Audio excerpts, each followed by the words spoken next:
তো অমৃতসরে এসে কিন্তু লস্যি মাস্ট।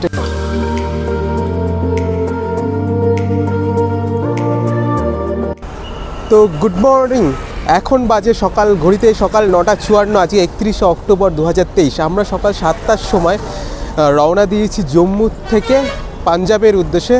এখন আমরা রাস্তার মাঝখানে দাঁড়িয়ে। তো আপনাদের আজকের নেক্সট হল অমৃতসরের স্বর্ণ মন্দির, তো সেখানে গিয়ে দেখা হচ্ছে।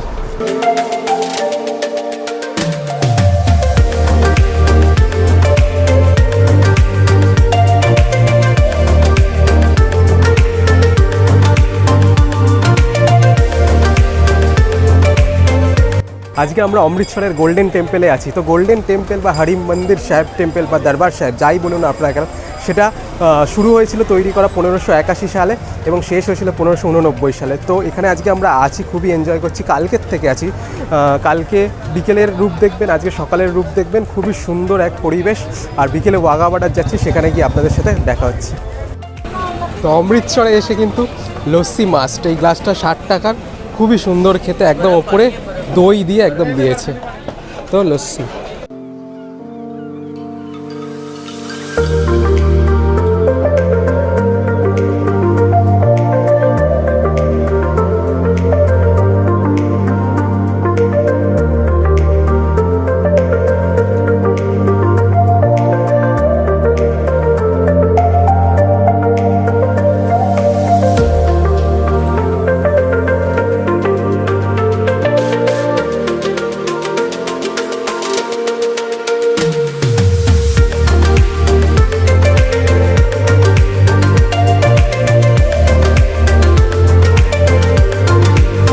তো আমরা আজকে পাঞ্জাব ট্যুরের যে লাস্ট ওয়াঘা বর্ডার সেটা ঘুরে আসলাম। তো খুবই এক অভূতপূর্ব অনুভূতি সেখানে গিয়ে, গায়ে কাঁটা দেওয়ার মতন। তো ওয়াঘা বর্ডারের মেন কনসেপ্ট হচ্ছে মানে অমৃতসর থেকে 32 কিলোমিটার দূরে সেটা।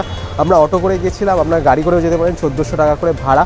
তো সেখানে গিয়ে মেন হচ্ছে যে ইন্ডিয়ান আর্মি প্যারেড হয়, সেটা হচ্ছে সূর্য ডোবার 2 ঘন্টা আগে শুরু হয়, মানে 4টের থেকে 6টা পর্যন্ত। খুব একটা গায়ে কাঁটা দেওয়ার মতন অনুভূতি। আপনারা দেখুন সেই অনুভূতিটা কেমন, এখন দেখুন আর জানান কিন্তু কেমন লাগলো আমাদের এই পুরো ভিডিওটা। আমার এই সিরিজটা আমাদের পাঞ্জাব সিরিজ ছিল, এর আগে জম্মু অ্যান্ড কাশ্মীর সব ছিল। তো একে একে আমাদের সব ভিডিওগুলো যদি না দেখে থাকেন চ্যানেলে গিয়ে দেখুন, এর প্রিভিয়াসে অনেক ভিডিও আছে। তো সেগুলো দেখে জানাবেন কেমন লেগেছে। এই পর্যন্ত এই ভিডিওটা শেষ করে দিলাম। তো পাঞ্জাবের ব্লগ এখানেই শেষ হয়ে গেল এবং পুরো ব্লগটা সিরিজটাই এখানে শেষ করে দিলাম। থ্যাংক ইউ, ধন্যবাদ। কেমন লাগলো জানাবেন। 1000 ট্রাভেল অ্যান্ড টেস্ট চ্যানেলের 1000টা ট্রাভেলের অন্যতম একটা ট্রাভেলে আপনাদের এইখানেই এন্ড করে দিলাম এবং কেমন লাগলো জানাবেন।